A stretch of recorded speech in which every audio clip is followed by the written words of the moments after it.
What's up? Welcome back to my channel. And for today, actually medyo hapon na, paggabi na, pero we just decided to visit one of the coffee shop in the Cayman Island. It's a little bit bougie, a little bit fancy. So it's kind of new and we just saw it all over social media, lalo-lalo na dito sa Cayman Islands. Let's try visit them and try the bougie cookies and bougie coffee and bougie croissant. Let's go! Tara!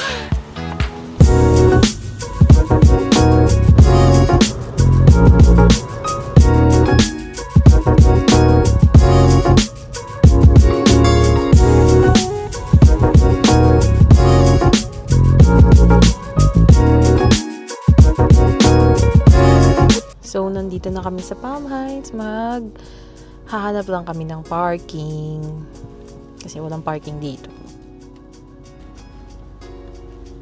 So, pupunta kami across the street kasi dun daw yung parking. As usual, walang parking dito. Ito lang naman, nandyan lang naman. Across the street. Sana lang wag umulan kasi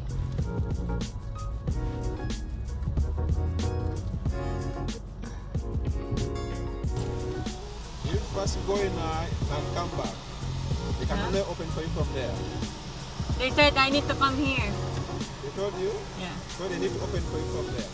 Maybe you told the guy with the counter suit, okay, they open for you. Okay, So should I just wait here? Yeah, wait, they open. Okay, thank you.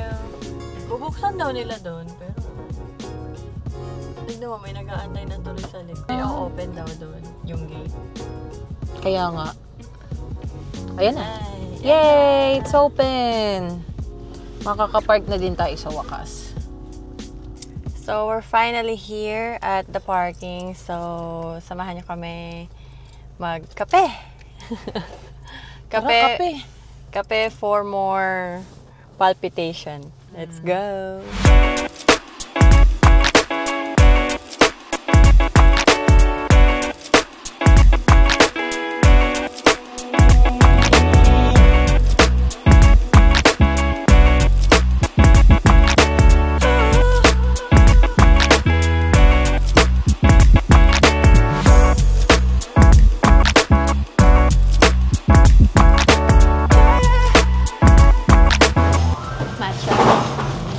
A little bit of honey.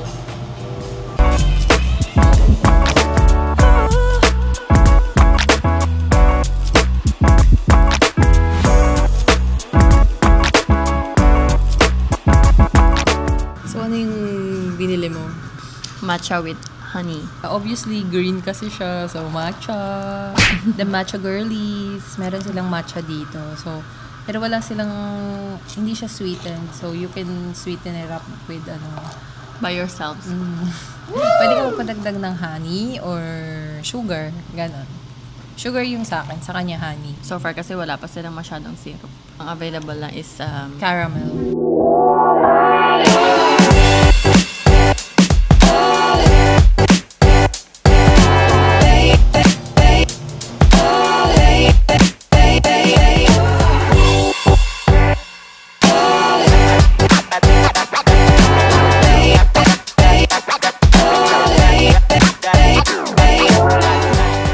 Food mo? Anong binili mo?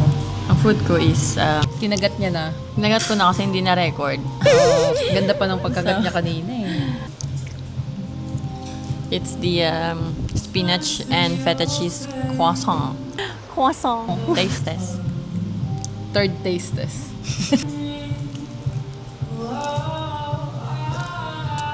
Okay, unang kagat may laman na.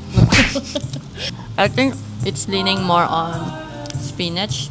Konti lang yung feta cheese na. Sana medyo creamy. Siguro. I'll rate this 7.5. Lagay natin yung palaman dito.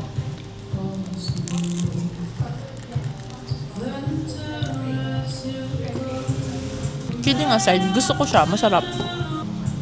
Mas nalalasahan ko yung spinach na may konting alat. Yun, siguro nandun galing yung alat sa feta cheese. Para sa akin, 8 out of 10 naman. So, meron tayong third na magte-taste test. Ang mga judger ng buhay nyo. Mahirap kami kaya isa lang Info lang about sa bago namin kasama. Pastry chef yan. So, please. Reaction. In fairness, kasi usually sa mga cafes, no, frozen yung ready-made na. Parang so ito gawa usually, nila. mukhang gawa nila kasi very flaky. I mean, masarap naman siya. As a person na pastry chef, alam mo kung worth it ba yung price. Rate muna. Rate, siguro I would say 8 also. Price reveal for the croissant. $10. Wow. Meow, meow, meow, meow. So, let's say na pwede siya niyang bilhin to try. And then, siguro mga once a month. Iki, matatry mo yung ma-buttery siya. Which, malalaman mo na kung talagang butter ang ginamit sa sa pag-fold ng puff pastry. Maybe next time you will teach us how to make a croissant.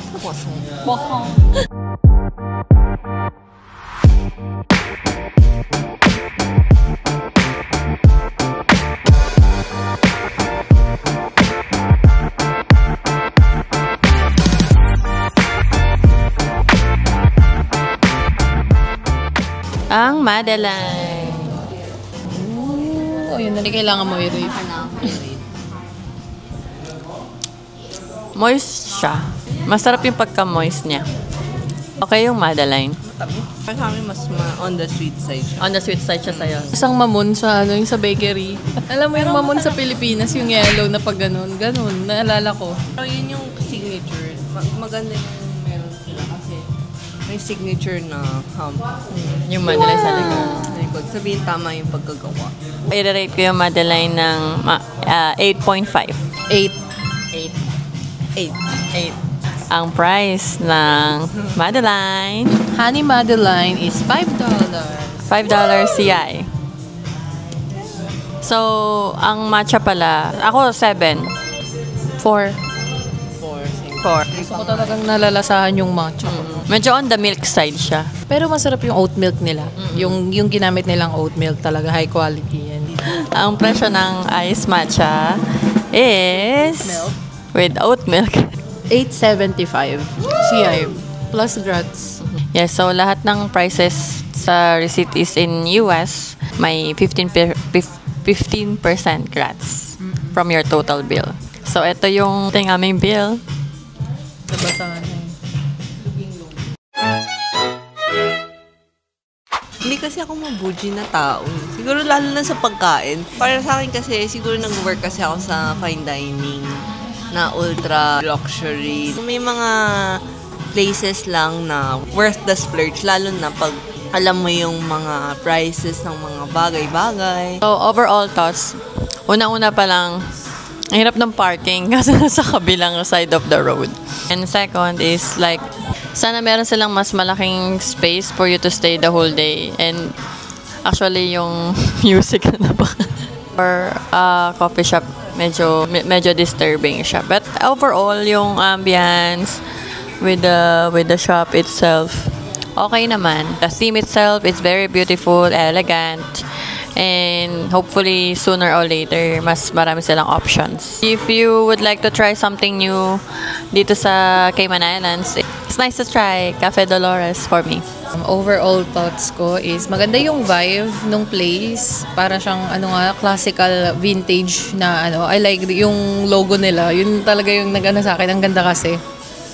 Mahal siya. So, Palm Heights Hotel is mahal eh.